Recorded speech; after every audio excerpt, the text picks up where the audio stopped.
भी सामान चाहिए, हर चीज़ के लिए ट्रांसपोर्ट चाहिए, सामान आएगा जाएगा, ग्रोसरी हो गई, दूध हो गया, पेट्रोल के रेट बढ़ने से इफेक्ट ये होगा कि महंगाई बढ़ेगी। अब વેસ્ટ એશિયામાં ચાલી રહેલા યુદ્ધને લઈને હવે તેની જે અસર છે તે વિશ્વ ઉપર પડતી દેખાઈ રહી છે। વિશ્વ મહામારીનો સામનો કરી રહ્યો છે અને અત્યારે ભારતમાં તેની સીધી અસર આમ નાગરિકો ઉપર પડી રહી હોય તેવું લાગી રહ્યું છે। શું છે સમગ્ર માહિતી વિગતે ચર્ચા કરીએ। નમસ્કાર, આપ જોઈ રહ્યા છો ચક્રવાત ન્યૂઝ। હું છું આપની સાથે નિધિ।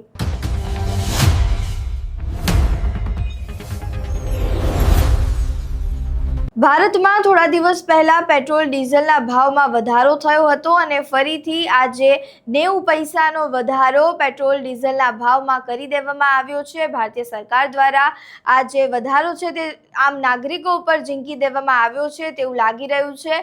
અલગ અલગ પેટ્રોલ પંપ હોય કે અલગ અલગ શહેરો હોય તે દ્રશ્યો સામે આવી રહ્યા છે કે લોકો પેટ્રોલ ડીઝલ ભરાવવા માટે જઈ રહ્યા છે, પેટ્રોલ ખતમ થઈ રહ્યું છે।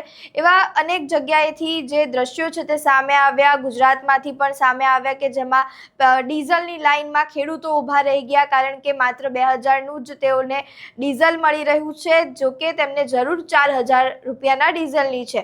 ત્યારે ક્યાંક ને ક્યાંક કટોતી પેટ્રોલ ડીઝલમાં થઈ રહી છે તેવું લાગી રહ્યું છે અને ભાવ જે છે તે આસમાને પહોંચી રહ્યો છે। તેના કારણે જે આમ નાગરિક છે તે હવે પરેશાન જોવા મળી રહ્યો છે। અહીંયા જે સ્થાનિક લોકો છે તેમના દ્વારા શું કહેવામાં આવ્યું છે પેટ્રોલ ડીઝલના ભાવ વધારાને લઈને તે સાંભળો। भैया मेरा नाम नरेंद्र है। नरेंद्र जी, क्या कहेंगे? लगातार 2-3 दिन में 4 रुपये पेट्रोल बढ़ गया, आज फिर 1 रुपये बढ़ गया, कैसे देखते हैं? भैया इसका हर्जाना पब्लिक को ये भरना पड़ेगा कि देखो इससे ट्रांसपोर्ट महंगा हो जाएगा। कुछ भी सामान चाहिए, हर चीज़ के लिए ट्रांसपोर्ट चाहिए, सामान आएगा जाएगा, ग्रोसरी हो गई, दूध हो गया, पेट्रोल के रेट बढ़ने से इफेक्ट ये होगा कि महंगाई बढ़ेगी। अब नॉर्मल सी बात है, पहले ही अमूल ने 2 रुपये कह के 5 रुपये लीटर दूध भी बढ़ा चुके हैं। ऑफिशियल उन्होंने अनाउंस करा था कि 2 रुपये प्रति लीटर बढ़ेगा प्रति लीटर, लेकिन 5 रुपये लीटर तक पेट्रोल क्या नाम है दूध बढ़ा है, सॉरी। लेकिन उसका इफेक्ट यही जाएगा कि पब्लिक परेशान ही होगी और होना शुरू हो गई है। अब तक महंगाई अब दिन बर दिन और बढ़ेगी।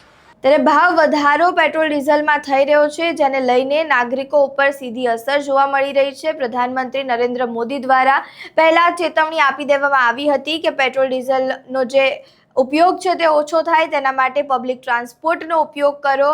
નેતાઓ છે પછી અધિકારીઓ છે તેમના દ્વારા પોતાના જે કાફલા છે તેને ઓછા કરી દેવામાં આવ્યા। સાયકલ લઈને તે લોકો જઈ રહ્યા હતા તેવા દ્રશ્યો સામે આવ્યા અને હવે જે પેટ્રોલ ડીઝલનો ભાવ જે છે તે સતત વધી રહ્યો છે, પરંતુ લોકોનું બીજી બાજુ એવો પણ પ્રતિસાદ છે કે વાંધો નથી પેટ્રોલ ડીઝલના ભાવમાં વધારો થાય તો પણ, પરંતુ જે અત્યારે પેટ્રોલ ડીઝલના ભાવમાં વધારો થઈ રહ્યો છે તેને લઈને જે આમ આદમી છે કે જે પોતાનું ભરણ પોષણ એક પર્ટિક્યુલર એક અમાઉન્ટથી કરે છે તેના માથે જે પેટ્રોલ ડીઝલનો જે જથ્થો છે તેનો વધારો હવે ક્યાંક ને ક્યાંક તેના માટે એક નુકસાની બની રહેશે।